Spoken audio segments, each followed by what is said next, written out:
নমস্কার, কেয়ার ঘর কন্যায় সকলকে স্বাগত। আজ আমি আপনাদের সাথে শেয়ার করব আমার ঠাকুমা কিভাবে মটর ডালের বড়া করে ডালনা করত। তবে আসুন দেখি। এখানে আমি নিয়েছি প্রায় 200 গ্রাম মটর ডাল, যেটা আমি সারা রাত ভিজিয়ে নিয়ে এরপরে মিক্সারে বেটে নিয়েছি। এবার এর মধ্যে আমি এক এক করে দিয়ে দেবো নারকোল কোড়া, হাফ চামচ জিরের গুঁড়ো, হাফ চামচ ধনে গুঁড়ো, হাফ চামচ আদা বাটা, হাফ চামচ লঙ্কা বাটা, অল্প একটু গরম মশলা, কসৌরি মেথি অল্প, অল্প একটু বাদাম যেটা আমি হাফ ভেঙে নিয়েছি, পরিমাণ মতো লবণ, অল্প একটু ধনেপাতা কুচি। এবার আমি সবগুলো একসাথে ভাজবো। 2 চামচ বেসন দিয়ে আবারও কিন্তু ভালো করে আমি এগুলো মেখে নেবো একসাথে। এবার এরকম করে বড়ার মতো করে ভেজে নেব। এখানে আমার কড়াইতে তেল গরম হয়ে গেছে। এবার আমি এক এক করে বড়াগুলো দিয়ে দেবো। বড়াগুলো আমার দেওয়া হয়ে গেছে। এবার এক পিঠ একটু ভাজা লাল লাল হয়ে গেলে আমি বড়াগুলো উল্টে নেব। এখানে বড়াগুলো ভাজা প্রায় হয়ে গেছে। এবার নামিয়ে নেব। এই তেলের মধ্যে দিয়ে দেব আগে থেকে লবণ হলুদ মাখানো টুকরো করা আলু। এবার আলুগুলো হালকা করে ভেজে নেব। আলুগুলো এখানে আমার ভাজা হয়ে গেছে। এবার আলুগুলো একটা পাত্রে তুলে নেব। এবার এই তেলের মধ্যে দিয়ে দেবো অল্প একটু জিরা ফোড়ন।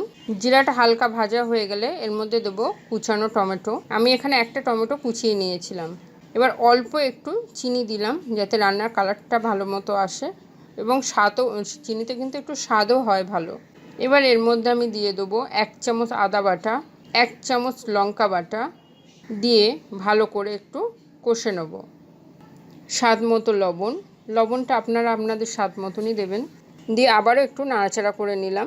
এবার এর মধ্যে দিয়ে দিলাম 1 চামচ জিরার গুঁড়ো, 1 চামচ ধনে গুঁড়ো, অল্প একটু হলুদ আর অল্প একটু জল দিলাম যাতে মশলাটা পুড়ে না যায়। এতে ভালো মতো মশলাটা কষানো হয়ে যাবে।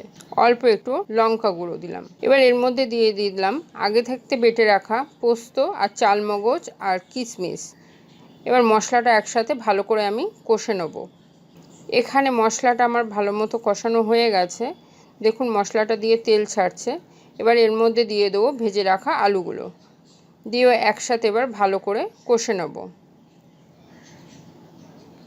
এখানে মশলাটা আলু দিয়ে ভালো করে কষানো হয়ে গেছে।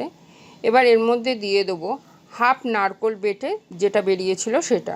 আমি মিডিয়াম টু লো আছে দিয়ে কড়াইয়ের ঢাকনাটা দিয়ে 15 মিনিট মতো রেখে দেবো যাতে আলুগুলো আমার ভালো মতো সিদ্ধ হয়ে যায়।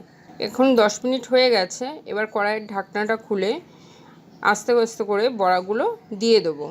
বড়াগুলো দিয়ে একটু নাড়াচাড়া করে নেব। এর মধ্যে দিয়ে দিলাম অল্প একটু ধনেপাতা কুচি, অল্প একটু গরম মশলা, 3টে কাঁচা লঙ্কা চিড়ে দিলাম, দিয়ে একটু নাড়াচাড়া করে নিলাম। নিয়ে এখানে আমার একটু লবণ দরকার, ওই জন্য আমি অল্প একটু লবণ দিলাম আর দিয়ে দিলাম অল্প একটু ঘি। যেহেতু নিরামিষ তরকারি ওই জন্যই কিন্তু ঘিটা দিলাম। দিয়ে এবার কড়াইয়ের ঢাকনাটা বন্ধ করে দিলাম।